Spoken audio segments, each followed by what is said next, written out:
All right, we are live at Infotec 2016, and we are a full day worth of coverage out of the SiliconPrairieNews.com/live site. We're here with Theresa Payton. Theresa, thank you for taking a few minutes. You're the conference keynote, and we just heard an hour from you. Thanks for coming out, and appreciate you doing this interview. Oh, you bet. I'm excited. Let's get going. Hey, well, so you were a big deal in the White House. Let's hear about that. I mean, a lot of people are interested. Just give us a little bit of a brief history of your time at the White House. Sure, absolutely. So I was there almost 2.5 years, from 2006 to 2008. And the chief information officer at the time, and the role changes, the president can decide how that role functions. I had all of the both development and support, including the call center, for the president, the vice president, the 3,000 staff, as well as any of the cabinet members that might be traveling on a trip. And we interfaced with the U.S. military, law enforcement, and intelligence agencies on everything that we did. And my job could be anything from making sure the barcoding system for the White House flower shop was working appropriately so you could charge the flowers against the right buckets of appropriation, yes, to finding and hunting down bad guys and trying to keep them out of our network. And I bet there's a lot of that going on, right? Absolutely. Everybody's trying to hack the White House. It's funny. One of our internet vendors, I won't name which one, said to us that on certain days of the year, depending on what was going on around the world, that we were the most attacked website, being whitehouse.gov, and the most attacked network domain. That wasn't every day, but on certain days, yeah, no, for sure. It's got to be the number one target, or at least up there when we think about that. What's the most interesting day you had in the White House when you think about all that going back in a day that you can talk about? Sure. Of course. What was maybe the most interesting thing that happened to you? I think for me, I had so many fabulous days while I was there, and sometimes some of the most fun days were when my family was able to actually come and be on site and see a little peek behind the curtain. So that was always fun, and the Bush family always really encouraged that, because we worked so hard that our families be a part of it. But I will tell you, the day that I really changed how I thought and felt about securing people and our nation and companies was when I went through my first classified security briefing. And I remember my dad, 30-year Marine, he had his Yankee White clearance, is what they call it, which means you could be in proximity of the president. Yankee White refers to the brand of paper that your clearance is printed on. And he said, I'm worried that I'm so proud of you to have this job, but I'm worried when you go through your first security briefing, you're going to change a little bit, because you think you see a lot in banking. You're looking through the people of a door, and you think you see a room, and you have no idea what's on the other side of that door.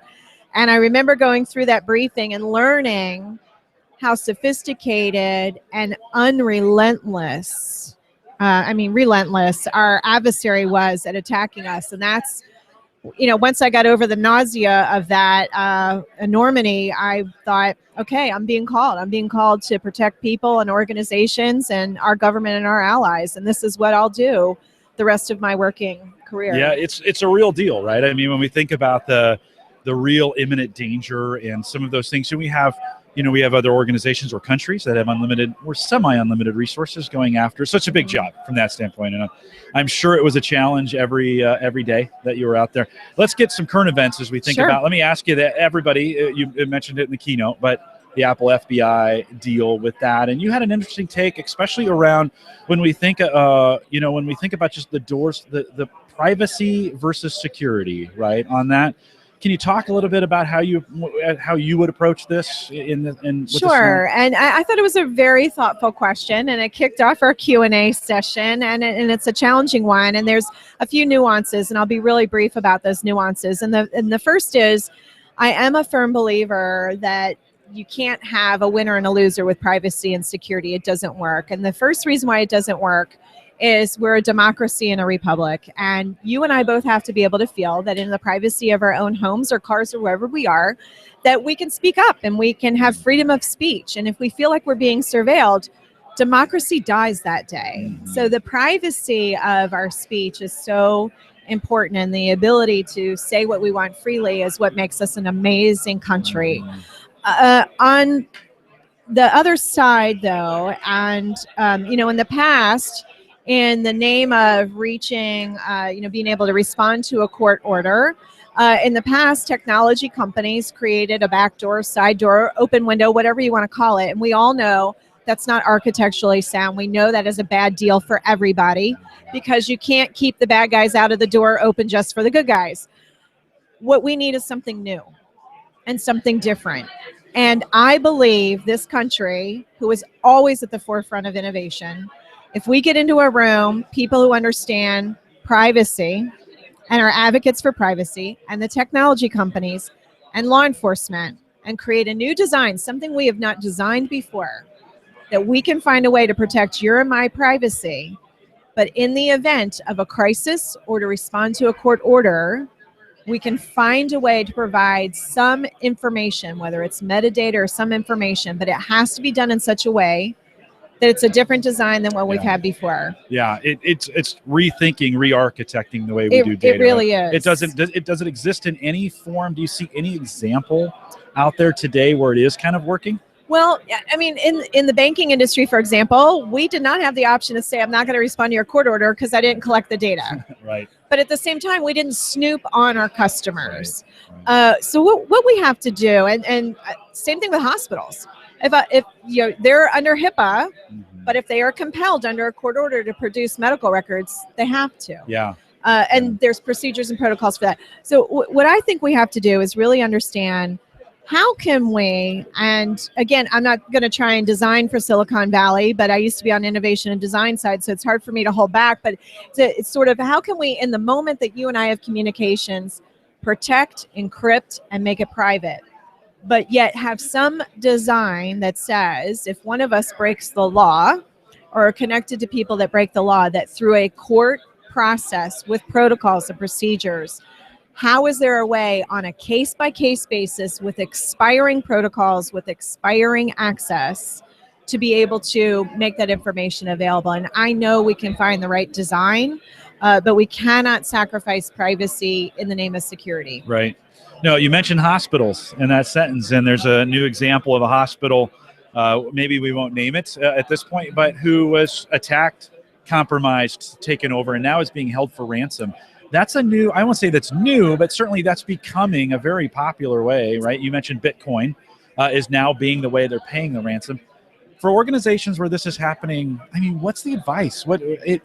We've been calling for the alarm for a long time. Are people just still not listening, or what's going on there? What's your advice? Yeah, ransomware, I believe, is going to be one of the largest underreported cyber crimes that we have. And the reason being is when they first came out with ransomware, they would do sort of the Austin Powers evil, $1 million, and everyone would get law enforcement involved, call their insurance companies and say, pound sand, I'm going back off backup tapes. Right. But now they're saying $500 or $2,000 or $10,000. And now business CEOs are faced with, so do I go offline to get backup, running on backups, and what do I communicate to my customers? Everything's fine. Trust us. We're just going to be offline for a little bit because we're being held for ransom. Right. But trust us, everything's fine. So what we're seeing is this is an easy crime. They're getting away with it. They trick their way in. They're demanding payment in Bitcoin because it allows them to remain anonymous. And in almost every case where somebody has paid the ransom, they are getting their data back. They're getting emboldened now because they're getting away with it. Now they're doing extortionware on top of the ransomware. So what they're doing is they lock up those files they know you need, and then they go get your executives' emails, and they threaten that if you don't pay them within a certain amount of time, they'll dump the emails on the internet. And even though your executives might be all above board, it's one of those things where you think, well, I don't really know what's going to be dumped on the internet. So what I would say to protect yourself is, first of all, your users are key. They're the ones clicking on links and letting the ransomware in, or plugging the thumb drive in that lets the ransomware in. The second thing is make sure you really do have a great backup process. And I talked in my keynote about having a kill switch. When that ransomware hits, make sure that your data is segmented off and that there's a kill switch, so that if they're holding data for ransom, maybe it's only one office of 500 offices you have. Right. Maybe it's only one piece of data that you can do without. So find those ways to design in that segmentation and that kill switch. So when that ransomware hits, you may not have to pay the bad guys. You may be able to take a small operational hit to back up from tape. But I don't, or from disk or whatever, your hot backups, whatever it is. Just understand, I don't judge the victims. It is a very difficult situation for CEOs to be in. They want to be back online for their customers, but I hate paying bad guys. So if I can help people proactively, not have to pay them, again, I won't judge you if you have to, but if I can help you proactively, I'd rather do that. We know oftentimes those attacks are coming from internally. In other words, the systems aren't the ones giving it up. It's the users. The users are the weakest link. And you brought an interesting example when you said, when we talked about CBTs and compliance with security, and we don't get engaged in it all. Can you talk, you gave a great example, a little bit of how you got or how you've seen users engaged using a different method? Sure, absolutely. And we at the White House, for example, you think about all the security briefings people have to go through every day, and some are related to their job and some are just because they're traveling. And we actually asked an adult learning specialist, because I said, I can't make them sit in a chair longer, they're too busy. And he said, it's adult learning is 7 times 7 different ways, which means not 49 emails, he joked, but really getting into hearts and minds and reminding them in sort of in sort of bites that they can take in. And I saw a healthcare company do something amazing. They socially engineer every year. They have a very sophisticated cybersecurity awareness program the month of October. And the first couple of years, they did really well on making sure people didn't fall prey to social engineering. But then they sort of plateaued until they changed their mind about the security briefing. And what they do now is they teach them how to protect their aging parents from internet fraudsters, how to protect their kids from predators and protecting their reputation. And then they tie it back to the company's goals. When they did social engineering from that standpoint going forward, they're off the charts, not responding to the social engineering emails. So it's a great lesson, I think, for all of us, that if you get into my heart and mind and you show me how to protect people that I fiercely love and am loyal to, I'm going to bring it back to work. Right. No, that's a great idea, because it brings it home. And all of a sudden now you're like, oh, I should maybe apply these similar. And to be honest, moms and dads, they kind of need, right? My mom, I have to go in and check on her all the time, make sure she's not getting hacked. And the kids are the same way. I spend a ton of time filtering the kids' content when they were younger, just to make sure they're in the right place. A lot of those techniques, you're right, I can bring to the enterprise, right? And help make the enterprise more secure. It's Startup Week here in Omaha, so we're talking a lot about startups and the way to do that. If someone was starting a small business from the ground up, what kind of advice would you give them as they're beginning? Because, right, if you can get that embedded in your process from the very beginning, sometimes it's not so hard. What kind of advice would you give them? Yeah, so for the startups, design for the human psyche, design for your customer, be thinking about them. Think about the data they're going to generate using whatever it is your service or product's going to be, and how can you make them safer and more secure in a really simple and elegant way. The second thing is for startups is consider sometimes using cloud platforms can actually be a better option than you trying to manage and protect your servers. Pick your cloud services provider wisely, but I've been very impressed by what I've seen by AWS, which is Amazon, Google services as well. So think about maybe making an investment where your architecture is in the cloud. Always have 2-factor authentication. And again, whatever you use to manage your code base and your technology needs to be non-public facing domain names and non-public facing emails to make sure you can have a little layer of separation. Are we at a spot with security as a service where the small guy can kind of just buy it and feel secure? You mentioned AWS, Azure is in the same boat. Yes. Can I buy security as a service at this point as a small business owner and trust it? To a degree, the cloud services obviously have built in sort of that fraud authentication strategy, the security management strategy, but it'll end there.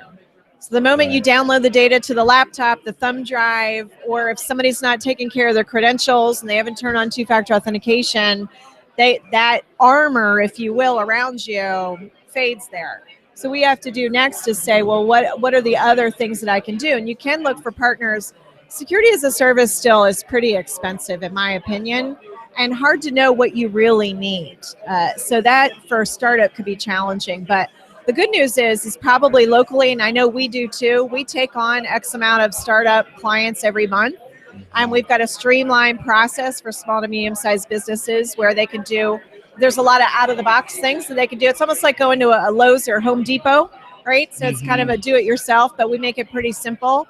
And there may be some local security companies that do that as Yeah, well. can they hire kind of a portion of a security guy? Maybe they can't afford it at that level, Yes. but can they hire a security person kind of part-time doing it that Yeah, way? we call it CISO in residence. So we actually have people who can call my team anytime, and there's other companies who do it as well. And basically, they sign up for X amount of hours a month, and we'll help them from anything from picking out a new firewall to what are the rules on the firewall to what's the right cloud services provider. It really just depends. Yeah, you know, with those security systems, are they a set it and forget it? In other words, if I hire a company to do this for me and they get it going, can I just kind of let them go and let that run? Or how much maintenance does that take to kind of stay up on the latest things? That infrastructure is changing a lot all the time.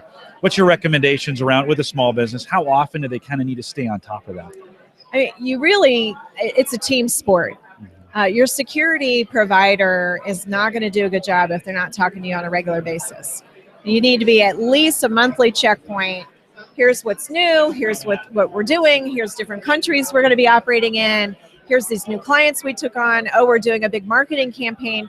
Because each one of those different events wakes up the adversary. Mm-hmm. And you really have to make sure you've got an ongoing consultative relationship with whoever's providing your service, whether it's the cloud services provider or a security consultant. Make sure they know you and know who you are, because they're going to, it's sort of like I said in the keynote of, before you decide on the technology solution, have your security team at the table while you're whiteboarding the solution, because they'll be able to guide you so you're not bolting it on at the end, because Right. oftentimes that's too expensive. It's hard to play catch up too, isn't it? It Right? is hard. I mean, you kind of want to be out ahead of the ball. You mentioned social engineering, and we mentioned a couple ways. One was some training, some creative training. Two, you mentioned dual factor.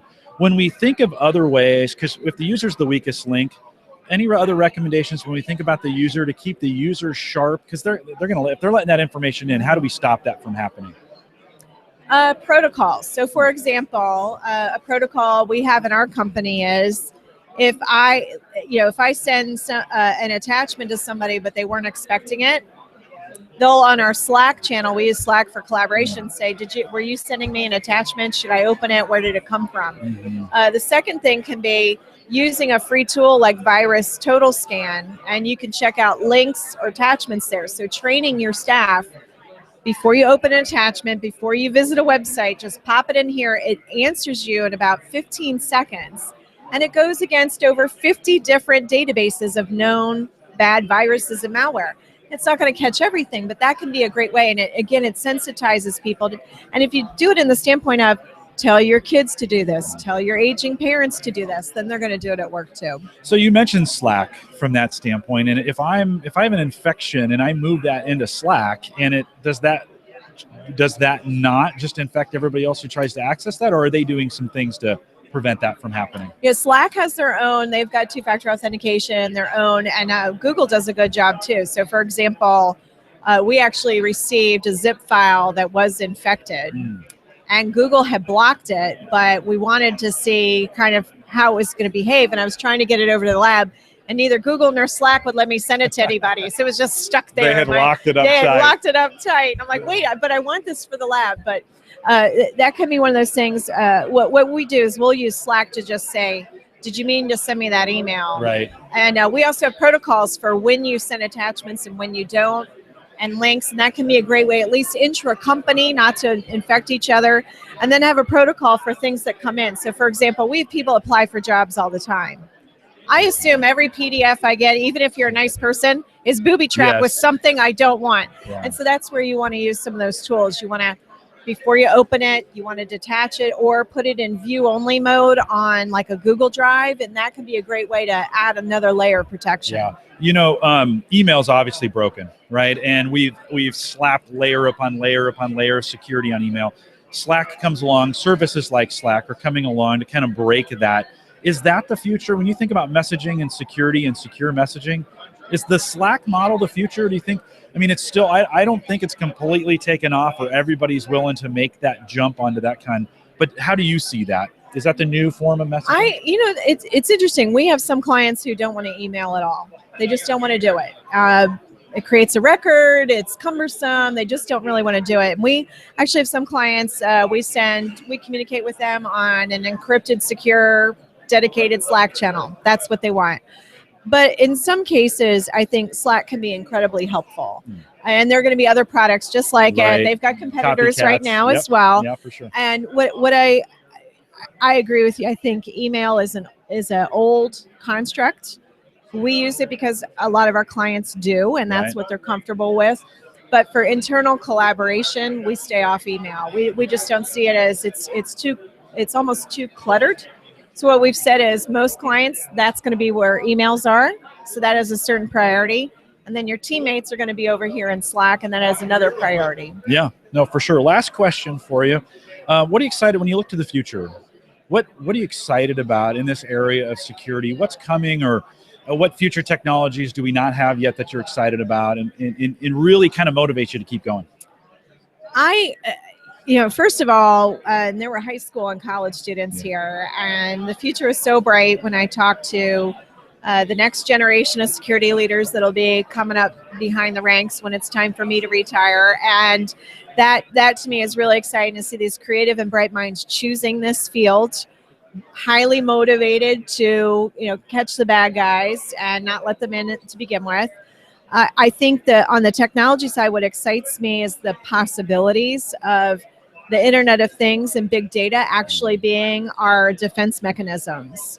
I can see that internet-connected tea kettle, the internet-connected Nest, whatever it is, if we design them the right way, I could actually see them telling us, warning, warning, I see an anomaly. This does not make sense. And actually creating a more solid, stronger infrastructure because of the new technology. So that to me says, I get a point of presence to be on offense for you.